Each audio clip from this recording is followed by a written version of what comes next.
देखो, आज हम लोग जो डिस्कस करेंगे वो है कंसेप्ट्स ऑफ नेशनल इनकम। सबसे पहले हम लोग ये देखेंगे कि कंसेप्ट्स ऑफ जो नेशनल इनकम किस तरह से डेवलप किया, मतलब सिर्फ इंडिया में नहीं, पूरे वर्ल्ड में जो कंसेप्ट ऑफ नेशनल इनकम है वो किस तरह से डेवलप किया। तो सबसे पहले जो कंसेप्ट ऑफ नेशनल इनकम कब डेवलप किया, वो साइमन कुजनेट्स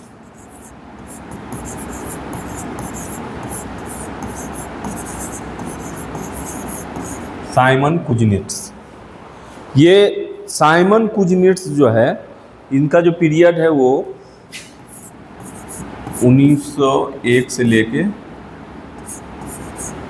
1981 तक।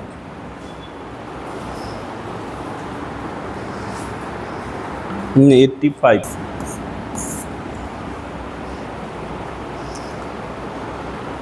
तो साइमन कुजनेट्स बेसिकली क्या किया, जो यूएस का इकोनॉमी है, USA economy,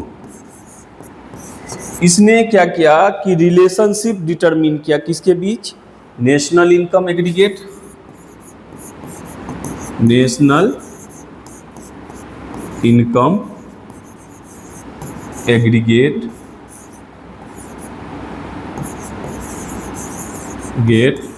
and economic growth.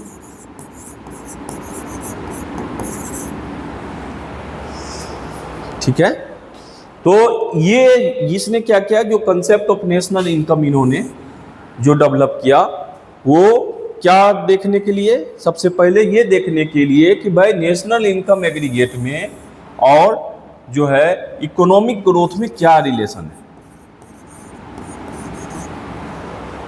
क्या इकोनॉमिक ग्रोथ नेशनल इनकम के बढ़ने से बढ़ता है या नेशनल इनकम के घटने से घटता है।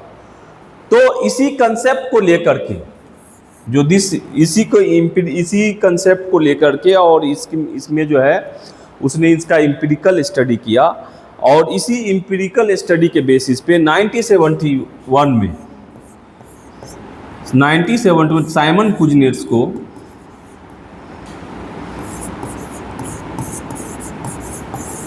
नोबेल प्राइज मिला।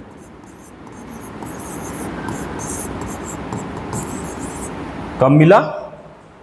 ये इसी काम के लिए क्या किया साइमन कुजनेट्स ने, रिलेशनशिप देखा किसके बीच, नेशनल इनकम एग्रीगेट और इकोनॉमिक ग्रोथ। इकोनॉमिक ग्रोथ इसी को उसने क्या किया, एम्पिरिकल स्टडी किया, और इसी स्टडी के लिए उसको जो है 1971 में नोबेल प्राइज मिला।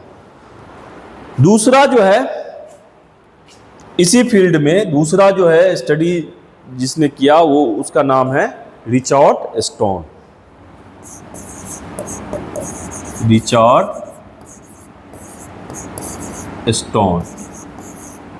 ये रिचर्ड स्टोन कौन था?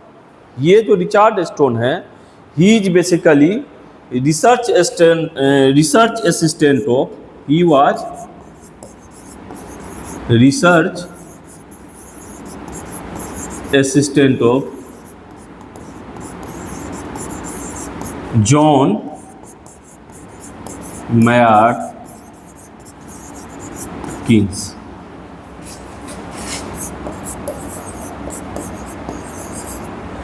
तो रिचर्ड स्टोन जो बेसिकली स्टडी किया ए प्रोफाइल ऑफ यूके इकोनॉमी। इसने किसकी स्टडी किया है? इसने जो हमारा साइमन कुजनेट्स ने यूएसए की स्टडी किया, इसने किसकी किया है? UK economy. वहां का इसने एक प्रोफाइल, इकोनॉमी का प्रोफाइल देखा, किसने? रिचर्ड स्टोन ने। तो रिचर्ड स्टोन का जो पीरियड कहलाता है वो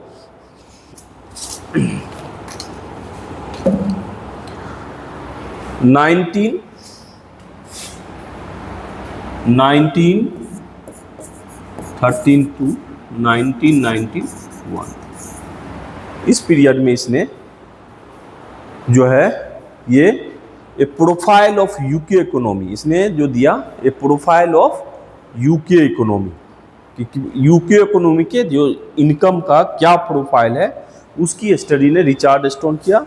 और ये जॉन मेयार्ड कीन्स जानते हैं ना जॉन मायार्ड किन्स को, जो बुक लिखा उन्होंने। तो ये जो जॉन मायार्ड किन्स के ये रिसर्च असिस्टेंट थे। कौन? Richard stone. अब इसके बाद जो है इंडिया में जो है शुरुआत में, इंडिया के इंडिपेंडेंस से पहले कुछ इंडिविजुअल इकोनॉमिस्ट स्कॉलर्स ने एफर्ट लगाया for the estimation of national income. समझ रहे हो ना? तो वो इंडिविजुअल एफर्ट था, लेकिन सबसे जो इम्पोर्टेंट एफर्ट इसमें लगाया वो है बी के आर बी रॉ। ये कब? 1931-32 में इसने एक बुक लिखा, national income in British India. National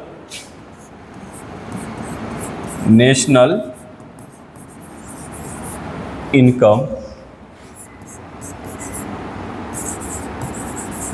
in British India.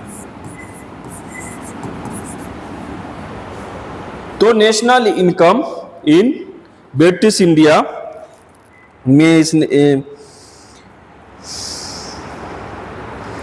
Book लिखा 1931-32 में। ये बुक कब आया? 1931 में इसने एक बुक लिखा जिसका नाम है national income in British India. उसके बाद से एक सिस्टमेटिक स्टडी इंडिया में for the estimation of national income के लिए शुरू हो गया। उसके बाद ही से BKRB रॉ के बाद एक systematic study for national income, कि हम नेशनल इनकम को किस तरह से एस्टिमेट करें। कहाँ? इंडिया में। ठीक है, जो कि एक बेसिस बना post independence period. Post independence आजादी के बाद नेशनल इनकम कैलकुलेट करने का एक आधार बना। कौन? BKRB राव की स्टडी से, जो इन्होंने स्टडी किया। उसके बाद जब देश आजाद हुआ तो 1949 में गवर्नमेंट ऑफ इंडिया एक कमिटी बनाई under the chairman of PC Mahalanobis. PC Mahalanobis, और मेंबर इनके थे, ये तो चेयरमैन थे इसके, ये चेयरमैन थे उस कमिटी के, और BKRB राव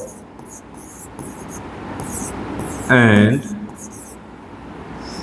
DR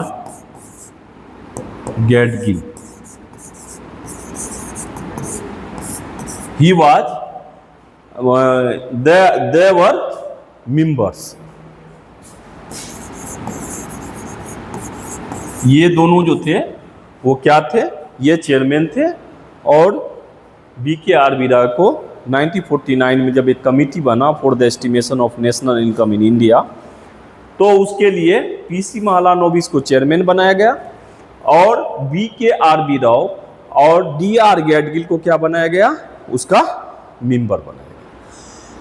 तो इस तरह से इंडिया में भी नेशनल इनकम कैलकुलेट करने की शुरुआत कर दी गई। ठीक है, और वो उसका जो है जिम्मेदारी किसको दिया गया? रिस्पॉन्सिबिलिटी CSO को, सेंट्रल स्टैटिस्टिकल ऑर्गेनाइजेशन। तो कोई पूछे कि भाई नेशनल इनकम एस्टिमेट करने की जिम्मेदारी अभी भी किसको है? CSO को, सेंट्रल स्टैटिस्टिकल ऑर्गेनाइजेशन।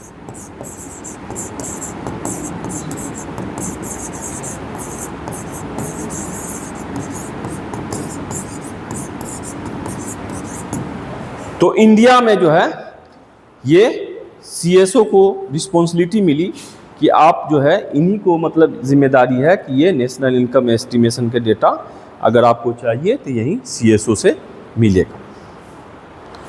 तो बेसिकली ये जो है ना, हम इसलिए बताए कि ये सब कंसेप्ट नेट के एग्जाम में जो है ना, जैसे ये क्वेश्चन हम बता रहे हैं, ये क्वेश्चन हम लोग जब दिए थे ऑब्जेक्टिव तो ये आया था कि नेशनल इनकम ब्रिटिश इंडिया में ये BKRB ने कब लिखा, ये टाइम पीरियड पूछ दिया था। तुम लोग जो कहते हो कि टाइम पीरियड, ये टाइम पीरियड की, ये टाइम पीरियड में ये ऑप्शन में था 1931, 1941, 42, 1951, 52, इस तरह से दे दिया था ऑप्शन। अब जिनको याद होगा, अब ये कहाँ, ये तो ये जो है इस तरह से क्वेश्चन ऑब्जेक्टिव में जब तुम लोग ये एग्जाम फेस कर रहे हो तो इस तरह का क्वेश्चन जो है वो आता ही आता है। क्योंकि ये हिस्ट्री से हो गया कि भाई हिस्ट्री क्या था, किस तरह से जो है नेशनल इनकम एस्टिमेशन जो इंडिया में डेवलप किया, या वर्ल्ड में भी कर लो तो उसमें साइमन कुजनेस और रिचर्ड स्टोन का नाम जरूर याद रखो। अगर वर्ल्ड की बात आए कि नेशनल इनकम में किनका किनका रोल है, अब तुम लोग को जैसे कि एक क्रोनोलॉजी भी लगाने दे देता है ना। तो क्रोनोलॉजी में जैसे कि सबसे पहले BKRB राव का नाम आएगा, तब उसके बाद PC महालानोबिस जो भी है, गेट गिल, ये सब का नाम आएगा। समझ रहे हो ना कि नेशनल इनकम एस्टिमेशन। उसके बाद जो नेशनल इनकम एस्टिमेशन में जो मोस्ट इंपोर्टेंट कंसेप्ट होता है वो कंसेप्ट होता है GDP। देखो ये तीन चीज है, GDP, GNP एंड NNP, ये तीन चीजें। अगर हम GDP की बात करें कि GDP क्या होता है, ग्रोस डोमेस्टिक प्रोडक्ट। जो ग्रोस डोमेस्टिक प्रोडक्ट है GDP,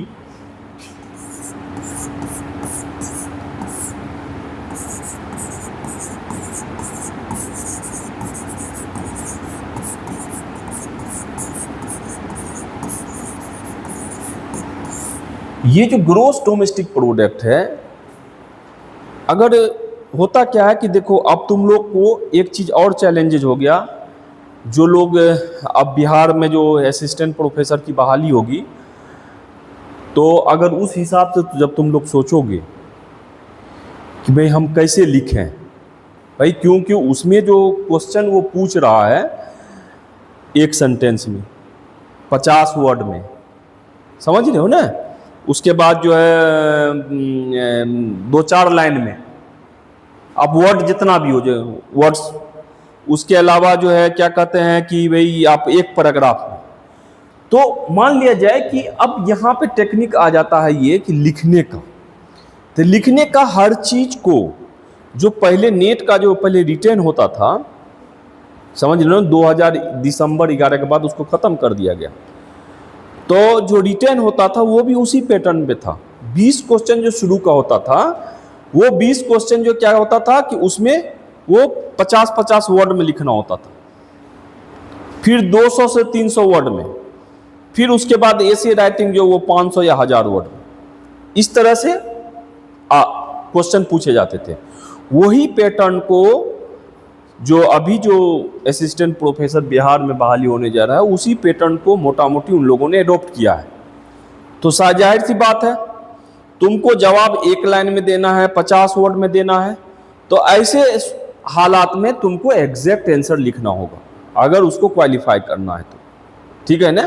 तो हम जो है इस तुम लोग को इस लेक्चर में यही बताने की कोशिश करेंगे, मतलब जो भी टॉपिक हम पढ़ाएंगे कि भाई किस चीज़ को किस तरह से डिफाइन करना है। तो जैसे हम अगर GDP की बात करें तो GDP को सिंपली इस तरह से तुम डिफाइन करोगे कि monetary value of final goods and services produce with in the country in 1 accounting year, 1 साल के अंदर, उसको हम सिंपली GDP कहेंगे, ठीक है। Monetary value of final goods and service, not intermediate goods.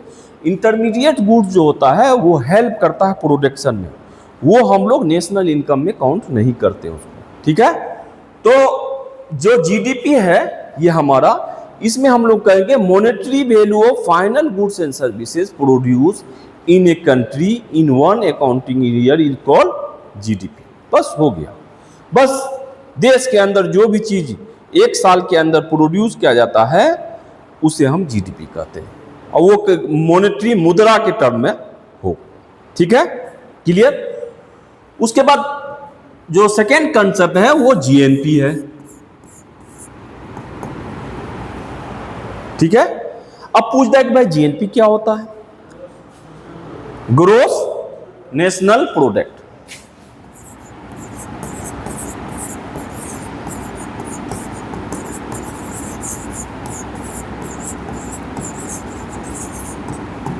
अब जो ग्रोस नेशनल प्रोडक्ट है, कोई पूछ दे कि भाई ग्रोस नेशनल प्रोडक्ट होता क्या है, आपको एक लाइन में आप डिफाइन कीजिए। तो सिंपली ग्रोस नेशनल प्रोडक्ट जो होता है, जब जीडीपी में हम क्या करते हैं, GNP equal to GDP plus net factors of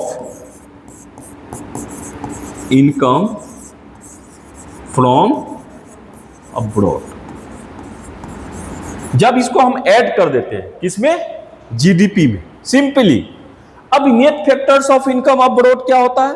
factors of production तुम जानते हो, लेबर, लैंड, कैपिटल और इंटरप्रेन्योरशिप। ठीक है, ये तुम्हारा फैक्टर्स ऑफ प्रोडक्शन हुआ। और वही फैक्टर्स क्या है, जब हम क्या करते हैं कि जब यही फैक्टर्स जो है, एक तो हमारे यहाँ के लोग बाहर जाते हैं काम करने के लिए, वहां पैसा अर्न करते हैं, इसी तरह से कुछ फॉरेनर यहाँ काम करते हैं, तो जो इनकम वो बाहर से ला रहे हैं हमारे, कौन, जो हमारे यहाँ के लोग, जो डोमेस्टिक लोग जो है, जो बाहर काम करते हैं फॉरेन में, वो जो पैसा अर्न कर रहे हैं अपने कंट्री में भेज रहे हैं, वो जो बाहर के लोग फॉरेनर इंडिया में काम कर रहे हैं, वो जो पैसा अर्न कर रहे हैं और अपने फैमिली को बाहर भेज रहे हैं, दोनों के डिफरेंस को हम लोग क्या बोलते हैं, net factors of income from abroad. ये सिंपल सी बात है। जो फॉरेनर हमारे यहाँ काम कर रहे हैं, वो जो पैसा अर्न कर रहे हैं और अपने फैमिली को घर भेज रहे हैं, जहाँ का भी हो, नेपाल का हो, अफगानिस्तान का हो, या कहीं का भी हो, ठीक है, अमेरिका का हो, यूके का हो, कहीं का भी हो। उसी तरह से जो हमारे यहाँ के लोग यूएसए, कनाडा, गल्फ कंट्रीज में काम करते हैं, वो जो पैसा अर्न करके अपने फैमिली, वो दोनों के डिफरेंस को अगर हम देख लेंगे, तो वही डिफरेंस को हम बोलेंगे net factors of income abroad. इसी तरह से अगर जीडीपी में हम net factors of income abroad को हम जोड़ देते हैं, तो वो हमारा क्या हो जाता है, जीएनपी हो जाता है। सिंपल सी बात है, और इसमें कुछ कंसेप्ट नहीं है, बस इतना ही कंसेप्ट है। नेक्स्ट है एनएनपी। अब ये एनएनपी क्या होता है, net national product. Net national product. अब ये जो नेट नेशनल प्रोडक्ट है, बस इसमें सिंपल सा कंसेप्ट ये है कि जब जीएनपी में हमारा क्या है कि सामान का टूटता है, फूटता है, कोई भी सामान खरीदते हैं, कोई भी मशीन खरीदते हैं, तो उसमें क्या होता है, वियरिंग एंड टियरिंग होता है, वो टूटता है, फूटता है। उसी process of wearing and tearing को हम लोग क्या करते हैं, बोलते हैं, उसी को क्या बोलते हैं। तो एनएनपी कैलकुलेट करने के लिए हम लोग क्या करते हैं, सिंपली जब जीएनपी में हम लोग क्या करते हैं, डेप्रिसिएशन को लेस कर देते हैं। तो जब हम डेप्रिसिएशन को लेस कर देते हैं, तो हमको क्या मिल जाता है, एनएनपी, नेट नेशनल प्रोडक्ट। यहां तक क्लियर है। तो हम यहां पे दो चीज देखें, एक तो हमारे पास आया net factors of income abroad. GDP में अगर हम क्या ऐड कर देंगे, जीडीपी में अगर हम नेट फैक्टर्स ऑफ अब्रॉड जोड़ देंगे तो हमको जीएनपी मिल जाएगा। इसी तरह से एनएनपी कैसे हम लोग करेंगे, जब जीएनपी में से हम लोग डिप्रिसिएशन माइनस कर देंगे। अब मान लिया जाए कि हमको चाहिए क्या कहते हैं कि एनएनपी चाहिए जीडीपी से, तो फिर हम net factors of income from abroad जोड़ेंगे और डिप्रिसिएशन को क्या करेंगे, लेस करेंगे। ठीक है। अब इसमें जो इंपोर्टेंट कंसेप्ट है, दो चीज होता है। देखो, एक होता है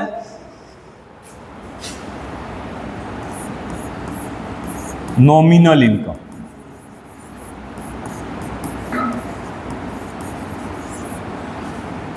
और एक होता है रियल। ठीक है, ये दो चीजें। तो जो नॉमिनल इनकम होता है वो हम लोग किस पे मेजर करते हैं? करंट मार्केट प्राइस पे। इसका मतलब हो गया कि जो नॉमिनल इनकम है, value of goods and service measure at the market prices या current market price, that is called your nominal income. Real income में क्या होता है? प्राइस से एडजस्टमेंट होता है। जो इन्फ्लेशन की बात हम लोग करते हैं वो उससे एडजस्ट होता है। मतलब इसमें हम लोग क्या करते हैं, रियल इनकम में बेस ईयर लेते हैं, अब बेस ईयर से एडजस्ट करते हैं। जैसे कि मान लिया जाए कि हमको रियल इनकम ये देखना है कि पिछले साल से इस साल पेट्रोल की प्राइस कितनी बढ़ी।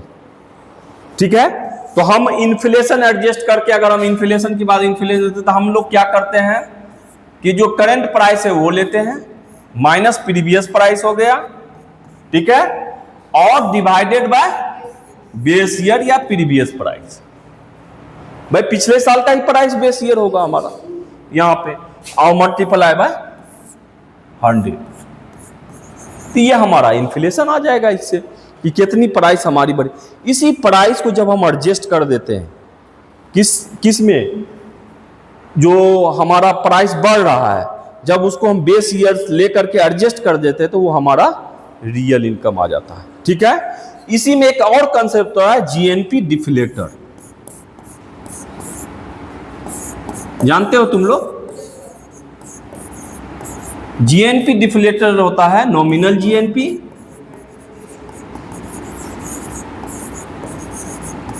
Divided by real GNP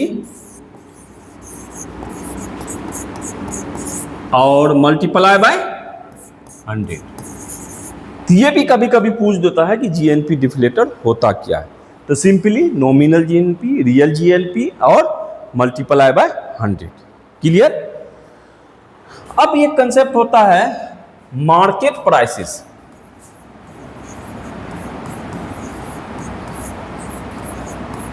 market price और एट फैक्टर ऑफ कॉस्ट।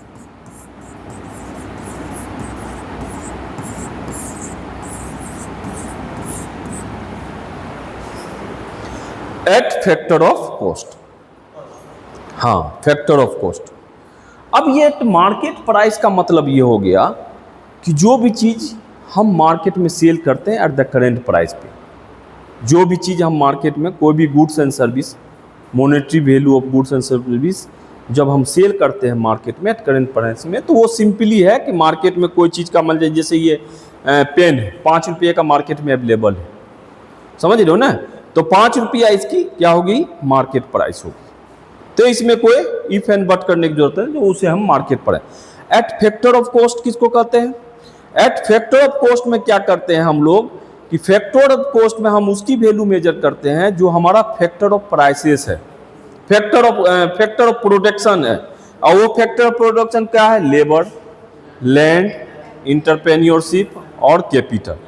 तो उसको हम लोग किसमें? फैक्टर ऑफ कॉस्ट में मेजर करते हैं। फैक्टर ऑफ कॉस्ट में एक चीज और हम लोग एडजस्ट करते हैं, वो क्या है? हमारा नेट इनडायरेक्ट टैक्सेस। समझ रहे हो? नेट इनडायरेक्ट टैक्सेस कैसे कैलकुलेट करते हैं?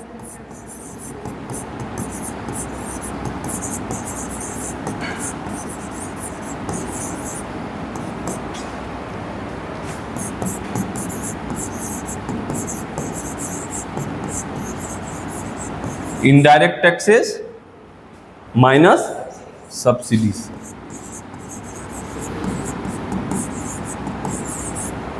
इनडायरेक्ट टैक्सेस और माइनस सब्सिडीज, तो ये हमारा नेट इनडायरेक्ट है।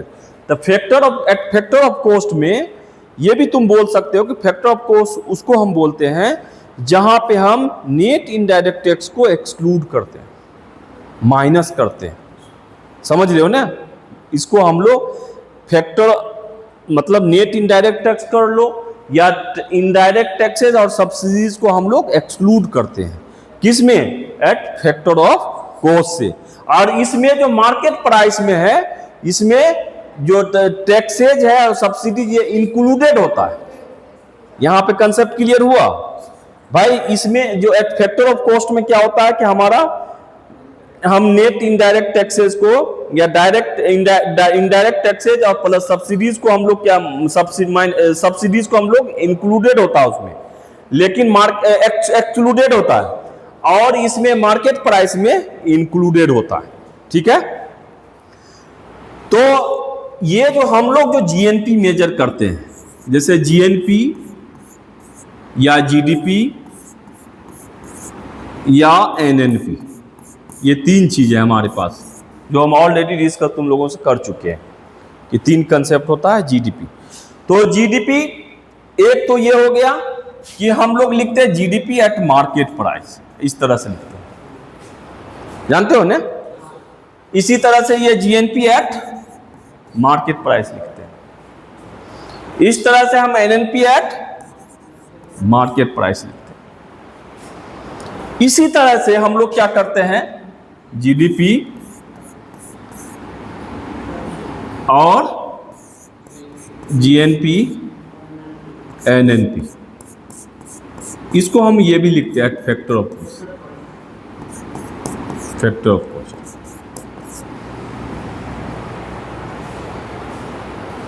समझ रहे हो, यहां तक क्लियर है। यहां पे हमने क्या किया, अब हम मेजर कर रहे हैं जीडीपी को एट मार्केट प्राइस पे, जीडीपी को जीएनपी को एट मार्केट प्राइस पे, और एनएनपी को एट मार्केट प्राइस पे। जीडीपी को एट फैक्टर ऑफ कॉस्ट पे, जीएनपी को एट फैक्टर ऑफ कॉस्ट, एक होता है एनडीपी भी। ये क्या होता है एनडीपी, को बताएगा इसमें क्या,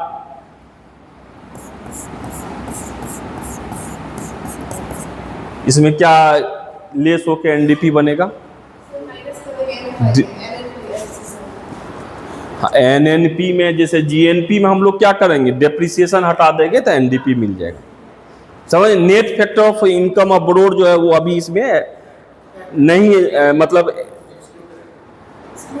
एक्सक्लूड करना होगा इसमें, ठीक है ना। या इसमें हम जीडीपी में अगर net factor of income abroad जोड़ेंगे तो जीएनपी होता है। इसी तरह से यहाँ पे हमारा ये जुड़ा हुआ नहीं है, ये डोमेस्टिक ही है, समझ रहे हो ना, सिर्फ डिप्रिसिएशन लेस हुआ है, ये मतलब हो गया। अब ये समझ गए, ये हमने कंसेप्ट ऑलरेडी ये हम कंसेप्ट बता चुके हैं। अब इसमें एक हम जो है क्या करते हैं कि ये सारे जितने कंसेप्ट हमने नेशनल इनकम का बताया है, ये इसको तुम लोग जब कहीं भी पढ़ाओगे या कहीं भी तुम लोग को बताना हो, या तुमको इस कंसेप्ट को एक जगह एक टेबल में एक चार्ट में समराइज कर सकते हो। वो कैसे, ये देखो।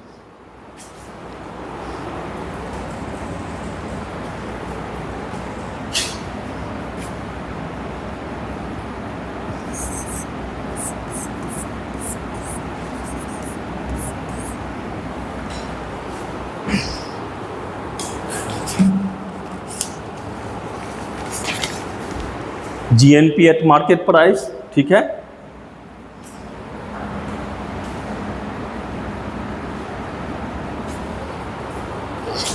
तो ले लेते हैं GDP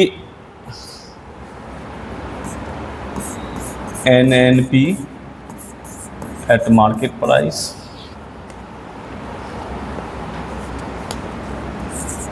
GDP at market price,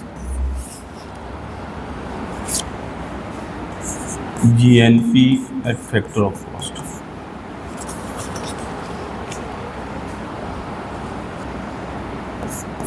NDP at market price, NNP at factor of cost, GDP at factor of cost, फिर NDP at factor of cost.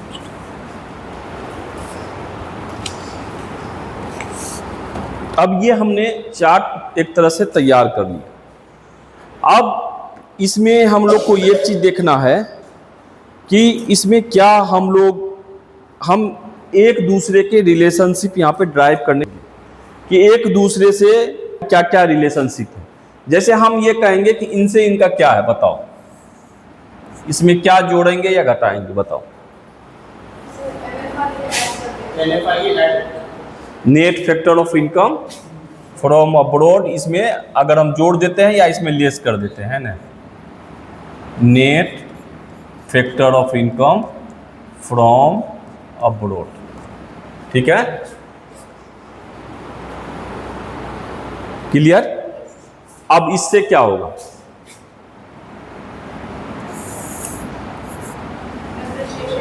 तो माइनस डिप्रिसिएशन हो गया।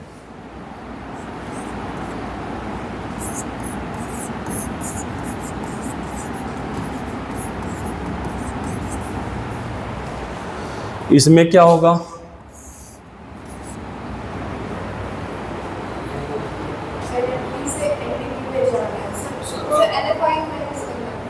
इसमें माइनस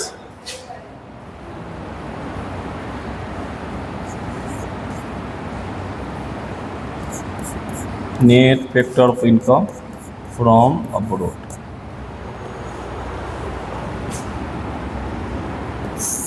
इसमें नेट इनडायरेक्ट टैक्सेस, इसमें से किसमें माइनस होगा,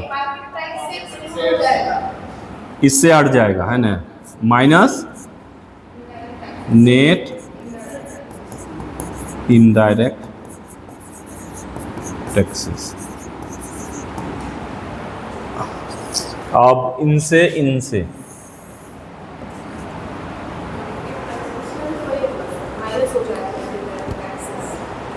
इसमें भी minus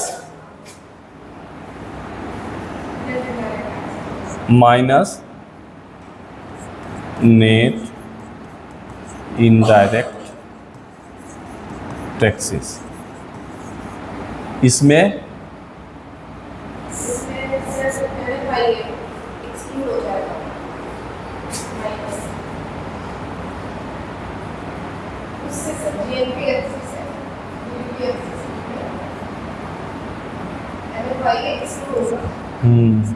net factors of income from abroad,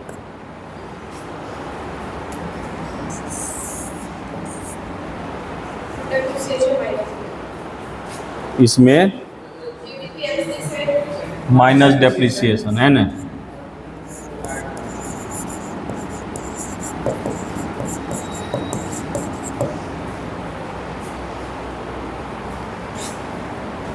इससे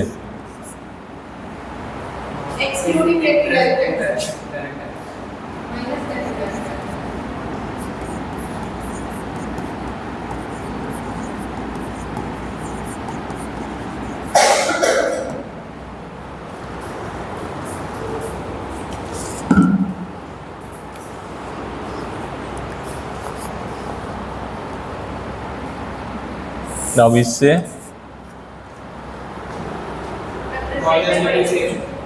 minus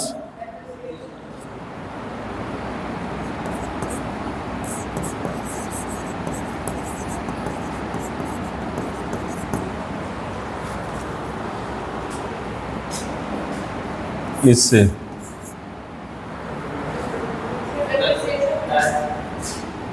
minus depreciation,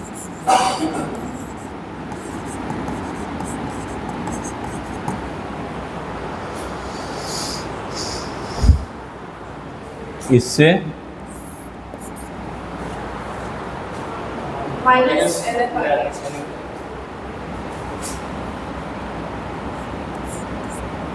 net factors of income from abroad,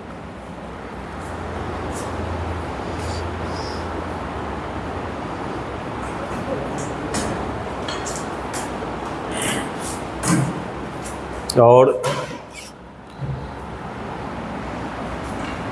इससे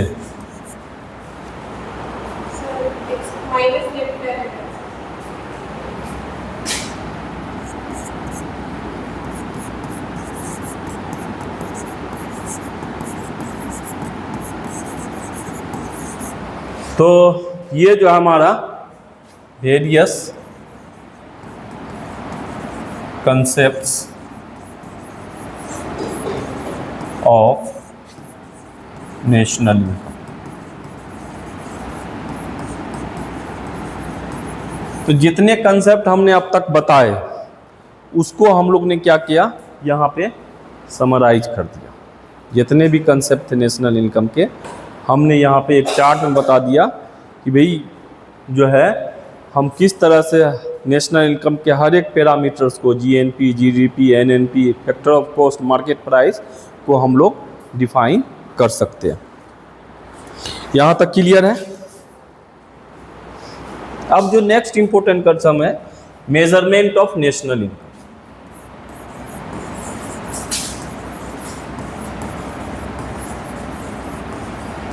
of national income. Measurement of national income में हम लोग जो है जनरली 3 मेथड का इस्तेमाल करते हैं। एक को बोलते हैं हम लोग वैल्यू एडेड मेथड,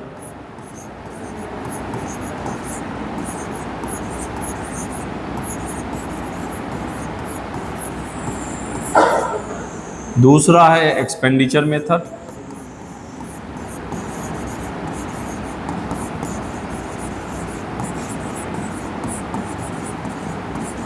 और तीसरा है इनकम मेथड।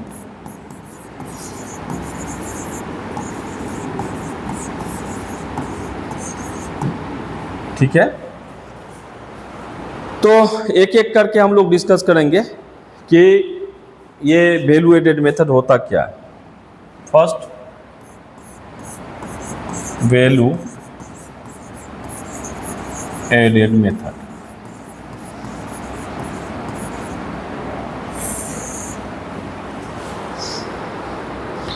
जो हमारा वैल्यू एडेड मेथड है, अगर तुम लोग को पूछा जाए कि वैल्यू एडेड मेथड को एक लाइन में डिफाइन करो तो क्या कहोगे? Sector primary, tertiary, secondary sector के जितने भी आउटपुट है उसको ऐड करते हैं तो वैल्यू एडेड मेथड या प्रोडक्शन में करते हैं। Basically the value added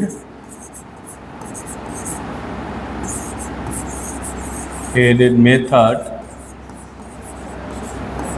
is defined as difference between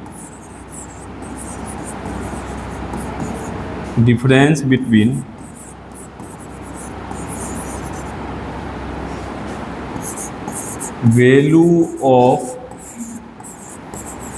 output of a firm and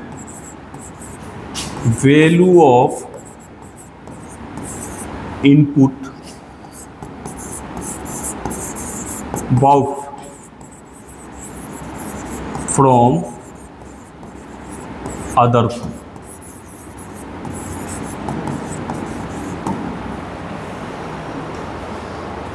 समझ रहे हो ना?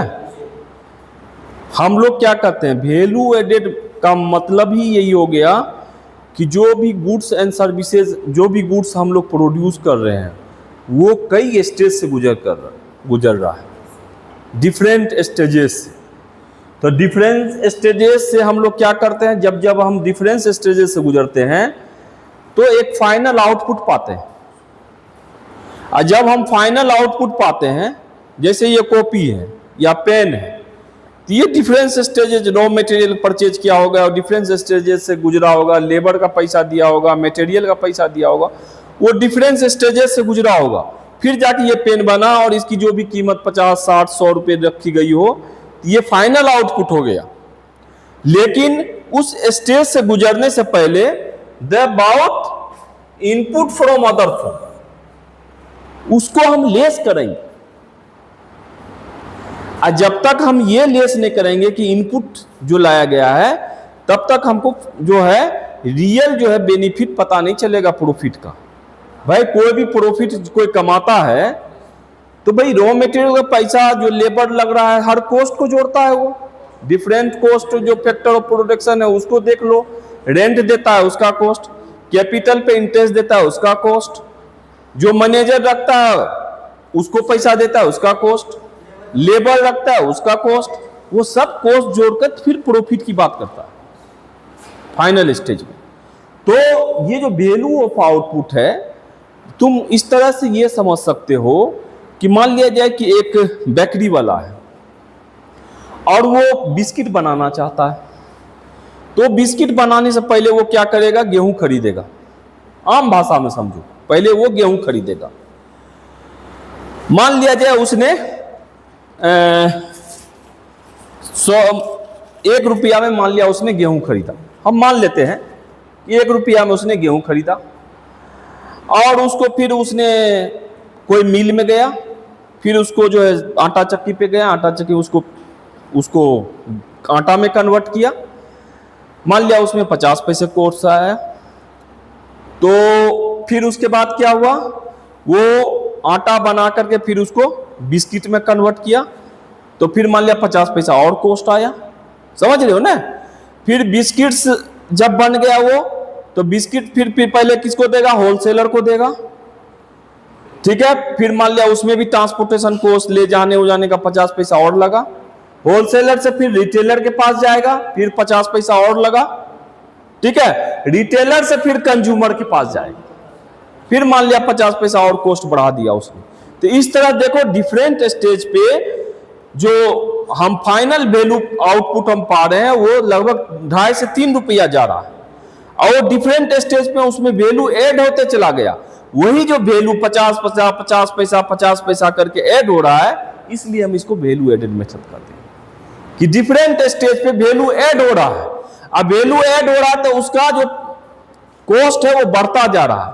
जब फाइनल प्राइस आता है तब पता चलता है कि हाँ इस चीज की इतनी प्राइस है। जब हर स्टेज पे रॉ मटेरियल से लेकर के होलसेलर से लेकर के रिटेलर से लेकर कंज्यूमर तक जब पहुंच जाता है, तब उसका फाइनल प्राइस तय होता है कि भाई हाँ हमको इतने में मिला। कंज्यूमर कहेगा भैया हमको तो इतने में मिला, समझ रहे हो ना। तो उस प्रोसेस में हर स्टेज पे जो है उसमें वैल्यू एड होता चला जाता है, इसलिए हम इसको सिंपली वैल्यू एडेड मेथड कहते हैं। दूसरा है एक्सपेंडिचर मेथड।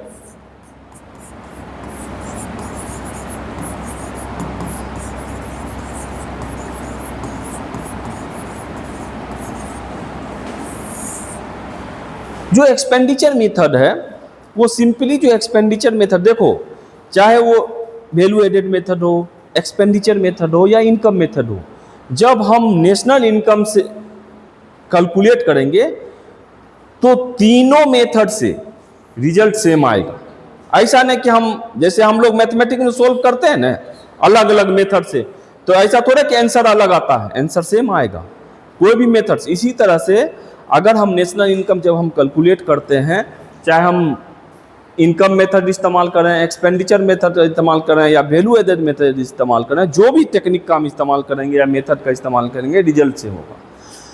जो एक्सपेंडिचर मेथड है, ये जो एक्सपेंडिचर मेथड है, हम एक्सपेंडिचर साइड को लेते हैं।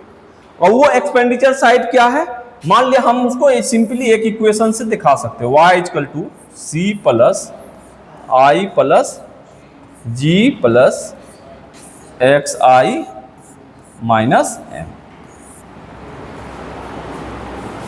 जहां c = क्या है हमारा, प्राइवेट कंजम्पशन एक्सपेंडिचर।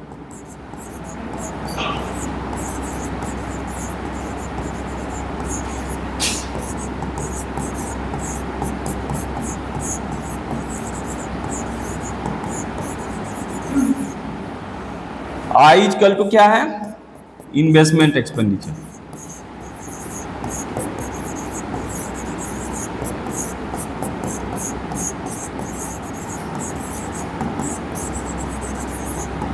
G = क्या है, गवर्नमेंट एक्सपेंडिचर।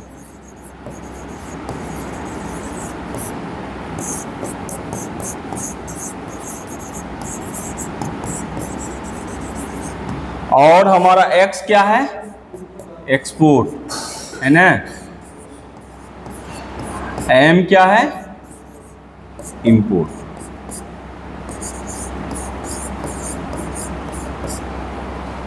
ठीक है। जब हम एक्सपोर्ट माइनस इंपोर्ट करते हैं तो हमारा नेट एक्सपोर्ट आता है, चाहे जो भी, या फिर मान लिया इंपोर्ट ज़्यादा है तो नेट इंपोर्ट आएगा, तो यहाँ पे माइनस साइन हो जाएगा। एक्सपोर्ट आएगा ज़्यादा तो फिर साइन चेंज नहीं होगा, नेट एक्सपोर्ट प्लस ही रहेगा। ठीक है, तो ये क्या है, ये जो मेथड है हम लोग इस्तेमाल करते हैं, इसमें क्या करते हैं हम लोग एक्सपेंडिचर साइड को देखते हैं कि हमारे क्या क्या एक्सपेंडिचर। चूंकि तुम लोग देखो बजट जब भी होता है तुम लोग देखे होगे कि अक्सर ये कहा जाता है कि बैलेंस बजट हो तो बेहतर है, मतलब हमारा इनकम जितना है उतना एक्सपेंडिचर हो जाए। तो अगर बजट बैलेंस इनकम जो हमारा एक्सपेंडिचर वो इनकम के बराबर हो जाए तो वो ज़्यादा बेहतर बजट माना जाता है, ना कि डिफिसिट बजट में हम चले जाए, बहुत ज़्यादा हमारे पास डिफिसिट आ जाए किसी भी तरीका का, तो वो जो है, तो एक जो है हम इस तरह से एक्सपेंडिचर साइड लग के प्राइवेट कंज्यूमर, अगर हम प्राइवेट कंजम्पशन को, इन्वेस्टमेंट एंड गवर्नमेंट एक्सपेंडिचर को, एक्सपोर्ट एंड इंपोर्ट को इस तरह से हम लोग ऐड कर देंगे एक जगह सारे इस तरह के एक्सपेंडिचर को, तो इस मतलब हम लोग इस तरह भी हम लोग जीडीपी जीएनपी कैलकुलेट कर सकते हैं, नेशनल इनकम का कैलकुलेशन कर सकते हैं। नेक्स्ट है इनकम मेथड।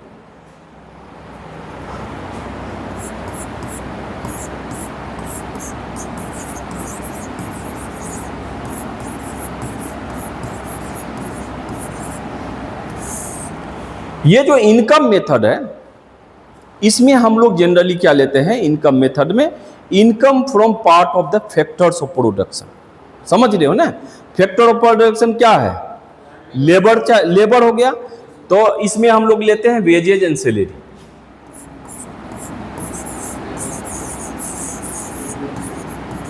इनकम पार्ट को लेना है, वेजेज एंड सैलरी।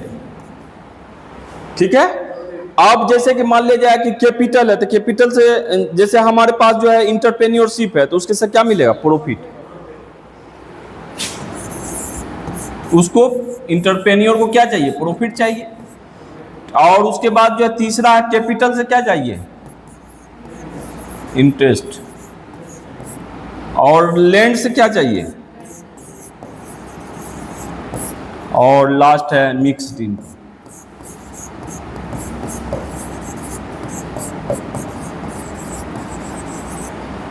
ये जो है this is the component of income method, this is the components of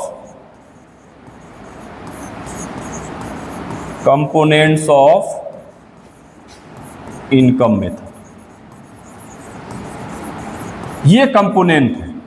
अब ये प्रॉफिट, ये वेजेज एंड सैलरी समझ गए, जो भी फैक्टर ऑफ प्रोडक्शन काम करता है लेबर उसको वेज चाहिए, जैसे हम लोग काम कर रहे थे हम लोग को सैलरी चाहिए, तो ये वेजेज एंड सैलरी में आ जाएगा। प्रॉफिट जो इंटरप्रेन्योर है, जो भी कंपनी लोग काम कर रहे हैं, जो भी देखो अदानी अंबानी जो भी बड़े बड़े कंपनी है, या जो भी कंपनी, छोटी भी कंपनी हो, स्मॉल स्केल इंडस्ट्रीज भी हो, कोई भी हो, सब किसके लिए काम करता है, प्रॉफिट के लिए। तो प्रॉफिट चाहिए। अच्छा, जो भी कैपिटल इन्वेस्ट करता है, जैसे बैंक में तुम लोग जाते हो लोन लेते हो, अगर तुमको कोई बिजनेस करना है तो बैंक में जाओ, कहो 10 लाख रुपया दीजिए, तो तुमने जो 10 लाख रुपया तुमको बैंक दिया वो कैपिटल हो गया तुम्हारे लिए, पूंजी, जिसको पूंजी बोलते हो, वो पूंजी हो गया। अब बैंक 10 लाख रुपया बैंक तो फ्री में नहीं देगा तुमको, उस पर इंटरेस्ट चार्ज करेगा, तो हर महीने तुमको कुछ न तुमको इंटरेस्ट देना होगा, तो that is the interest. Rent, जैसे ये घर है, यहाँ पे तुमको बिजनेस करना चाहते हो, चाहे मार्केट में तुम बिजनेस करना चाहते हो, तो पहले सबसे पहले क्या लोगे, एक जगह लोगे, है ना, एक घर लोगे जहाँ पे तुम बिजनेस करना चाहते हो, या एक शॉप लोगे जिस शॉप पे तुम बिजनेस करना चाहते हो, तो उसके लिए क्या करना होगा, मंथली रेंट देना होगा। मिक्स्ड इनकम या सेल्फ एम्प्लॉयड।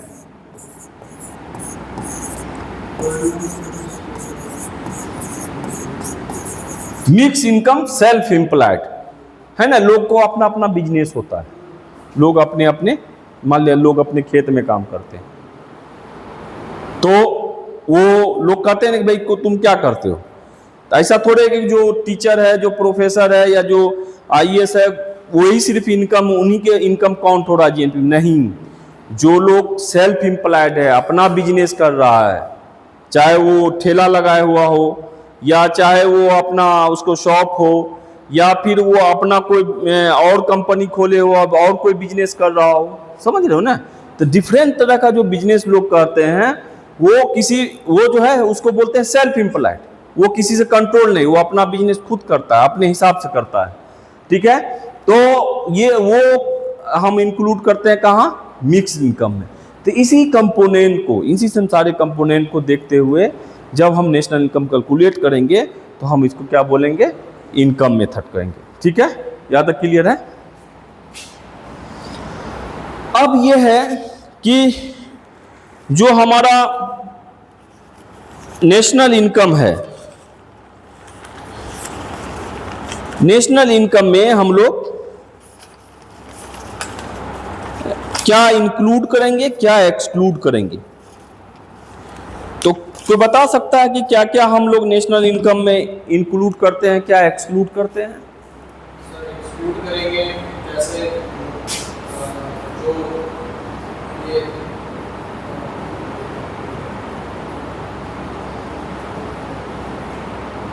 गेम होता है, सर डबल काउंटिंग का जहाँ पर नहीं हो, हाँ, डबल काउंटिंग नहीं हो। वो इंक्लूड नहीं करेंगे। सबसे पहले तो जो हम लोग की नेशनल इनकम में हम लोग एक हल्का कम से कम ये पता होना चाहिए कि जब हम नेशनल इनकम कैलकुलेट करें तो क्या चीज़ हमको उसमें ऐड नहीं करना है या इंक्लूड नहीं करना है, एक्सक्लूड करना है उसको। तो नेशनल इनकम में हमको क्या एक्सक्लूड करना है। ट्रांसफर पेमेंट एक्सक्लूड करना है। हाँ, जैसे प्योर फाइनेंशियल ट्रांजैक्शन।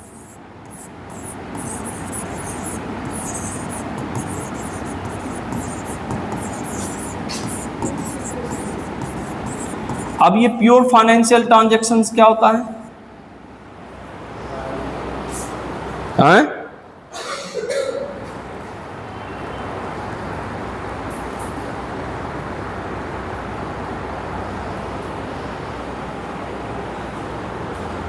जैसे ए में है buying and selling of securities.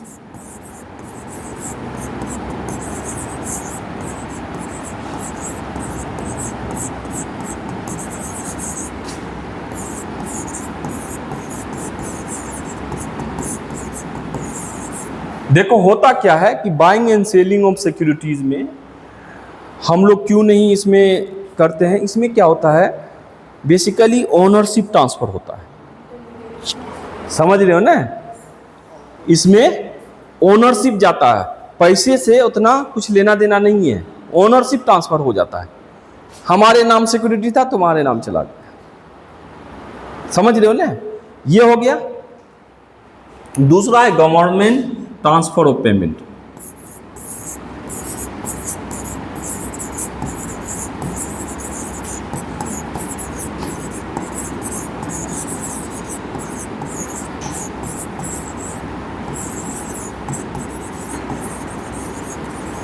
तीसरा है private transfer of payment.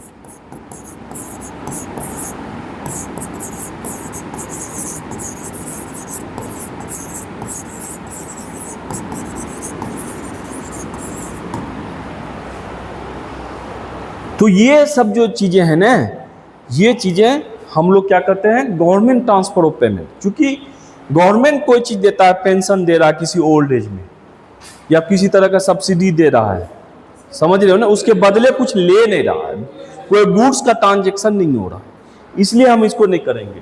Private transfer, तुम अपने भाई बहन को कुछ गिफ्ट दे रहे हो तो उसके बदले तुम कुछ ले नहीं रहे हो, तो उसको हम लोग एक्सक्लूड कर देंगे।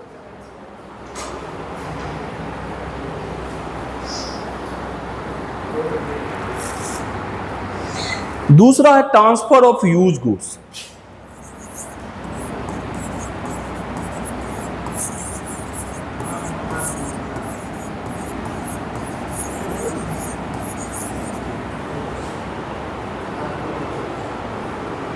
Transfer of second hand good. तो सेकेंड हैंड गुड्स भी हम लोग इंक्लूड नहीं करते हैं, क्योंकि उसमें डबल काउंटिंग का चांस होता है, ठीक है, डबल काउंटिंग का चांस होता है।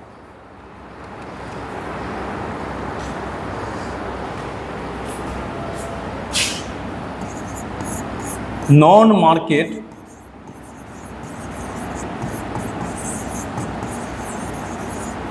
Goods and services. Non market goods जिसको हम मार्केट नहीं दे, जिसके मॉनेटरी वैल्यू से हम मेजर नहीं करते, जैसे उस वहाँ पे बाटर सिस्टम चल रहा हो, है ना। हम लोग गांव में देखते थे कि मछली के बदले लोग राइस से या चावल से मछली का कन्वर्ट हो जाता था, ठीक है ना। तो वो बाटर सिस्टम वहाँ पे काम नहीं पे हम लोग उससे monetary value of final goods नहीं हो रहा है, उसमें गुड्स के बदले गुड्स एक्सचेंज हो रहा है, ठीक है।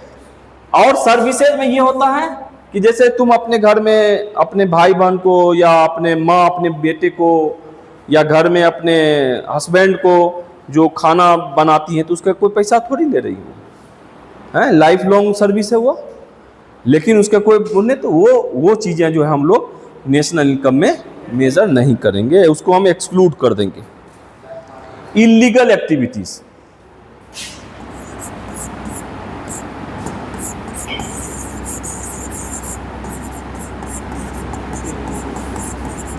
इलीगल एक्टिविटीज, ये इलीगल एक्टिविटीज भी हम लोग नेशनल इनकम में काउंट नहीं करते हैं, चूंकि उसकी हम लोग उसको चूंकि हम उसको काउंट ही नहीं कर सकते कहाँ है नहीं है, वो तो दूर की बात है उसको हम इंक्लूड करने की।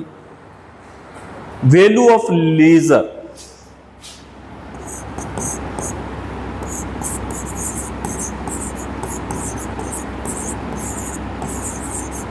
लेजर पता है जो हम लोग खाली टाइम की बात करते हैं, ये भी इकोनॉमिक गुड्स है, इकोनॉमिक गुड्स में काउंट होता है। तो लेकिन ये है कि खाली टाइम है, अब इंडिया में तो बहुत सारे लोग खाली हैं, तो इसलिए उसको हम मेज़र नहीं कर सकते खाली टाइम को, कि कितना हम पैसा उसमें ना कमा रहे हैं कितना कमा रहे हैं। अगर फ्री होते, अगर हम वर्किंग होते तो कितना कमाते ना कमाते, ये इसको कैसे मेज़र करोगे, मेज़र नहीं कर सकते हम, मॉनेटरी वैल्यू में नहीं ला सकते, तो इसको भी हम लोग क्या कहते हैं एक्सक्लूड करते हैं। अब ये बस एक है, लास्ट है, difficulties in calculation of national income.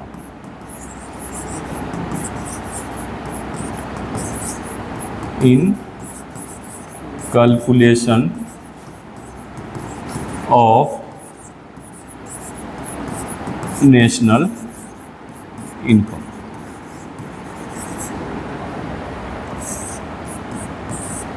अब डिफिकल्टीज क्या क्या क्या है for the calculation of national income.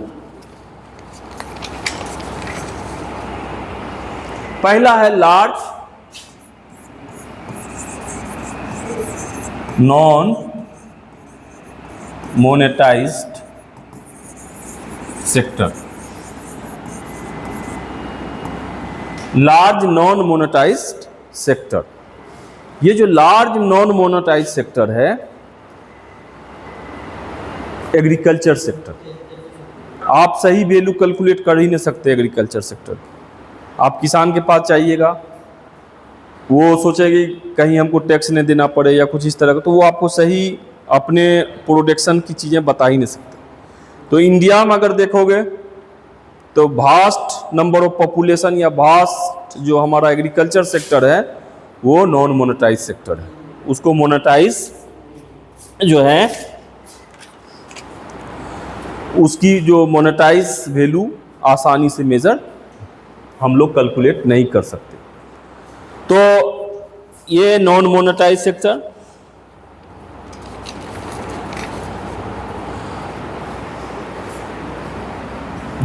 दूसरा है ब्लैक मनी। पता है ना ब्लैक मनी बहुत ज़्यादा है, तो ब्लैक मनी का भी कोई रिकॉर्ड नहीं है,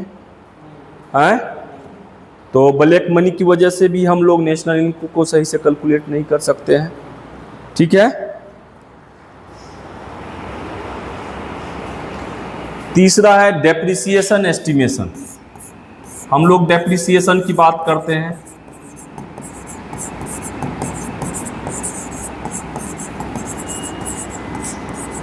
डेप्रिसिएशन किस वैल्यू की, किस चीज़ की कितनी वैल्यू गिरी, कितना टूट फूट हुआ, कितना क्या हुआ, इसका सही से अंदाज लगाना मुश्किल होता है।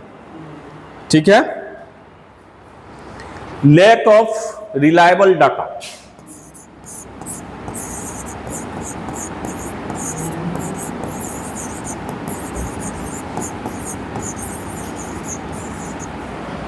हमारे पास रिलायबल डाटा नहीं होता। ठीक है, और लास्ट है डबल काउंटिंग।